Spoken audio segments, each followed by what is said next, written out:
Back on halftime, headed right to our phones where Bill King from Nashville Sports Radio stands by with us. We always appreciate Bill's time on a Tuesday. He is the king of college football talk, hosting 6 to 9 on WNSR Monday through Friday. And Bill, thank you for coming on as always. How you doing today?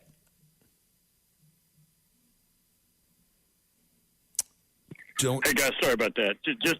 I'm here. Just missed you there. How you guys doing? Appreciate it. Doing well. Yeah, you're loud and clear. Everything's sounding good.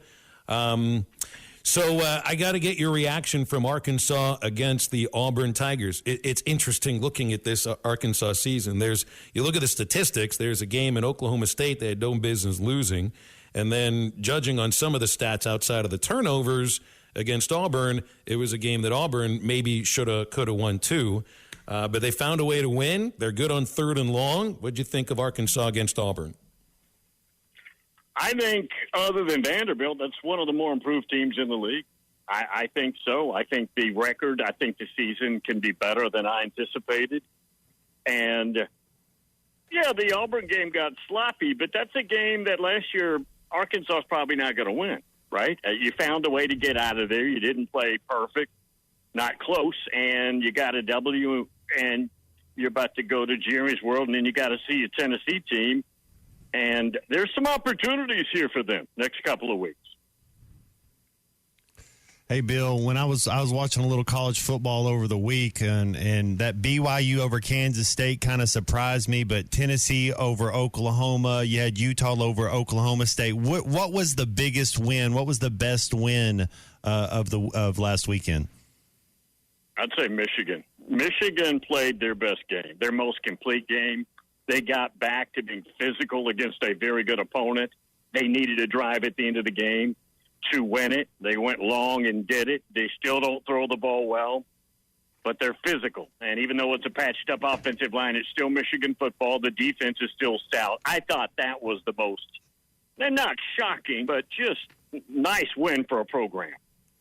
Well, I guess you might have gone with Vanderbilt had they pulled off the upset against Missouri. I mean, I'm not sure how many people saw that one coming, but Mizzou has played some tough, tight games in their building the last couple of weeks.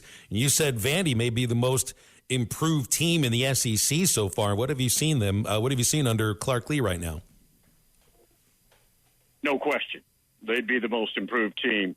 If you dropped in from another planet and did not know any college football history, you would not know the difference between Missouri and Vanderbilt, player for player. Vanderbilt was every bit as good as them, maybe better. Couldn't find a way, badly missed that field goal to tie it. But that's a very well-coached team. The main catalyst is getting transfer Diego Pavia from New Mexico State. He is a freaking ball player. He's a playmaker. He's got the heart of 10 Lions. He just is a competitor, and that has given them an energy boost. The rest of the roster has responded to it, and, yeah, they absolutely could have left Como with a double. No question. Bill, what do you make of this nonsense kind of coming out of Auburn with Hugh Freeze and kind of how he's handled this last loss? And has he moved ahead of Billy Napier as being the coach on the hot seat? Because you look at Auburn going forward, 1-7. That doesn't get you a third year at Auburn. I don't think we're there with him now. The complaining part, I don't think he said anything wrong. His quarterbacks aren't playing well. And they're making mistakes, and they're not hitting receivers and things of that nature. I don't know if you go public like that. Regardless of how true that is, you got to keep that quiet a little bit. Now you got Bo Wallace, former quarterback at Ole Miss, popping off on Twitter, roundly critiquing Coach Freeze. It's not a good look. I don't think he's in any peril. They chewed through too many coaches. Yeah. They're not going to run him now, but he's got to get – I know this is a name, this is a recruit, but they've got to get this kid out of Mississippi that they're trying to flip from Notre Dame, Deuce Knight. And if they do that, I'm pretty sure they will have fixed their quarterback problems. But he can't help them right now, and they got big issues. I know I saw a kid that I don't remember his name, but he was on an official visit for the game this past weekend in Auburn, and the reporter asked him, "What did you think you saw?" He said, "I didn't see the things I needed to see." which is not what Freeze or any Auburn Tiger fan would want to hear. But I also think, and I don't know if you've heard this one, Bill, this was Tiger Talk last night, Hugh Freeze talking, and this is also probably something that Auburn fans did not want to hear. I mean, no offense whatsoever to Arkansas or to Cal. I love Sam Pittman. I hope he wins the rest of his games. But I'm telling you, the hard truth is we play them 9 more times, we beat them 9 times. And that's what's hard to take. And it's hard for our fans, I'm sure, and it's certainly hard for us. And you have 460-something yards, and we only had 50-something plays of offense because we turned it over 5 times. You know, he's talking in a way that it's like the turnovers are just the fault of Auburn, that they like extended the ball out there, said, here, take this, independent of the idea that one of the guys out there played an incredible game. And I was at that game too, Bill, and I'm here to tell you I think Arkansas would beat Auburn 9 times out of 10. So, I mean, you hear this from a guy who last year was talking about they could score anytime they wanted against Arkansas, and maybe they should have, but that's not the time to say it. And here's a guy that just can't get out of his own way. Yeah.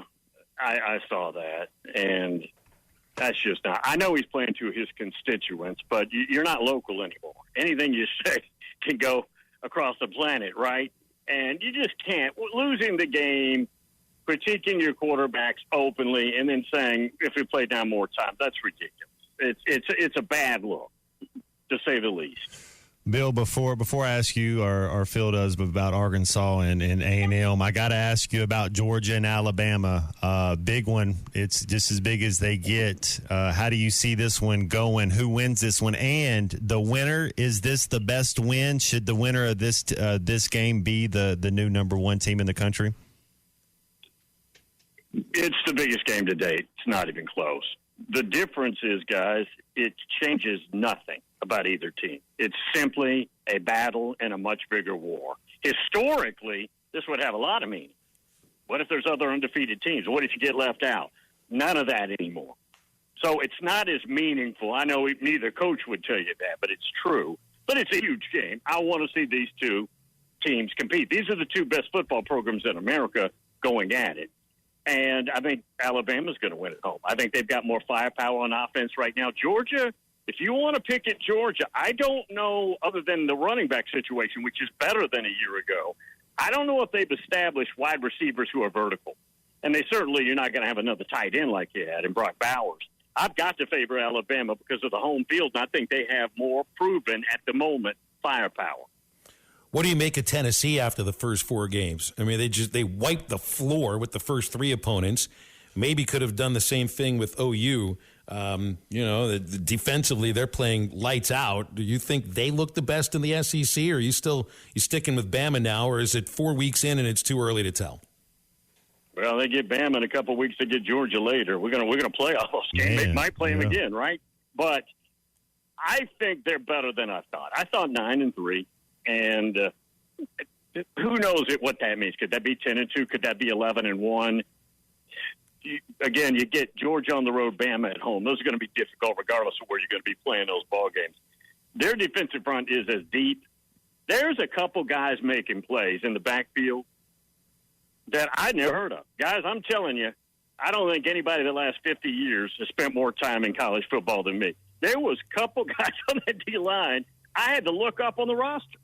They're 15 deep on that. I've never seen anything like that.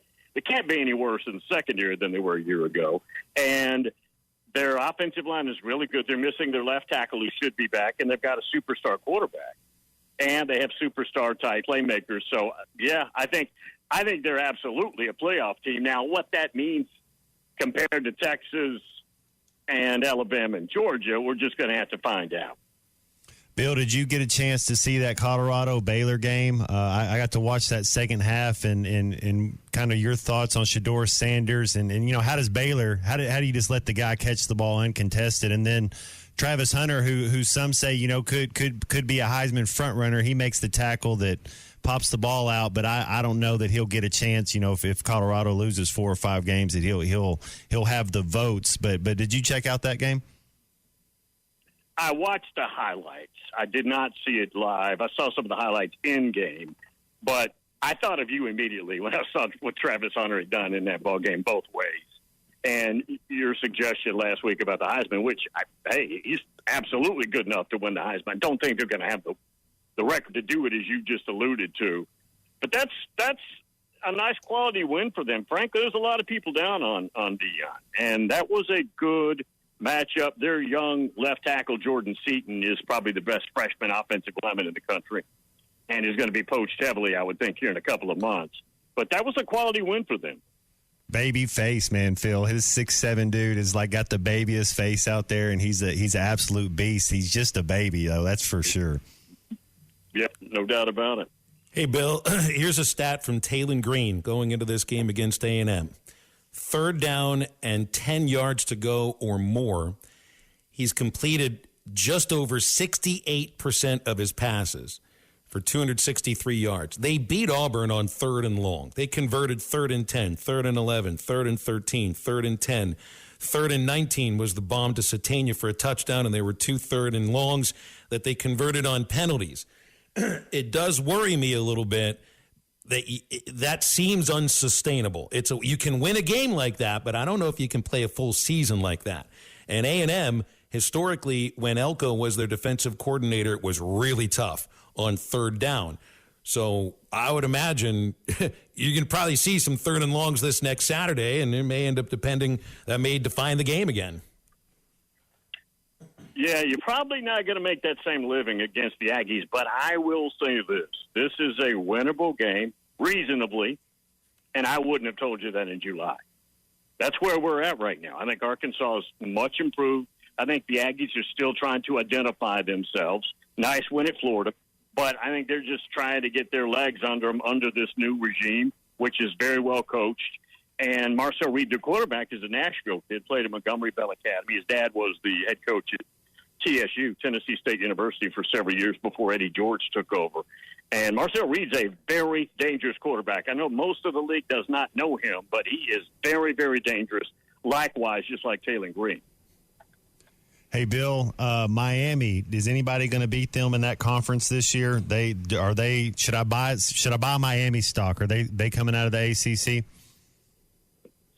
Well, I don't know that I'd buy it right now because it's probably really high priced, but I'm impressed, as you are, with them. Now, the team that is coming on is Clemson, and Cade Klubnik is starting to play his best ball. I've never been big on Cade Klubnik to date, but he's playing very well, and that offense is starting to click, and that's the side of the ball that's been missing for them.